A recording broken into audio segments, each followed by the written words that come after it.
Amenities वगैरे आहे, म्हणजे ग्राउंड फ्लोअरला पण होत्या आणि मेन गोष्ट म्हणजे इथली जी आवडली 6th फ्लोअरला जे स्विमिंग पूल वगैरे आहे. असं नेहमी आता जर बाहेर वगैरे आता आम्ही हॉटेलमध्ये वगैरे किंवा रिसॉर्टमध्ये वगैरे जातो तर तिथे एक थोडंसं एक वेगळं असं हे वाटतं. म्हणजे आजपर्यंत काम असल्यामुळे मी बाकीच्या गोष्टीमध्ये एन्जॉय करू शकलो नाही किंवा बाकीच्या स्विमिंग म्हणा किंवा इतर गोष्टीमध्ये जास्त हे करता आलं नाही, मला वेळ देता आला नाही. आणि त्यामुळे मग इथे सगळ्या फॅसिलिटी असल्यामुळे मी त्याचा आनंद घेऊ शकेल. आणि इथे वरती म्हणजे वॉकिंग करण्याकरता पण चांगलं आहे, सगळे टावर एकत्र केलेले आहेत, म्हणजे वरती पण चांगलं वॉक करता येईल.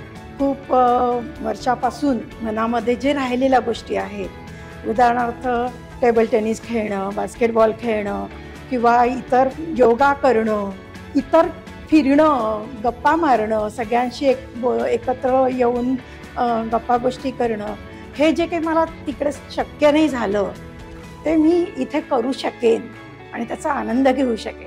We have a 2-year-old daughter and we always wanted her to have lots of space to play around and enjoy with her friends, and this property has all of the amenities that we need, not just for our kid, for us as well. In future she might want to play few games as well, so like tennis or shuttle, whatever.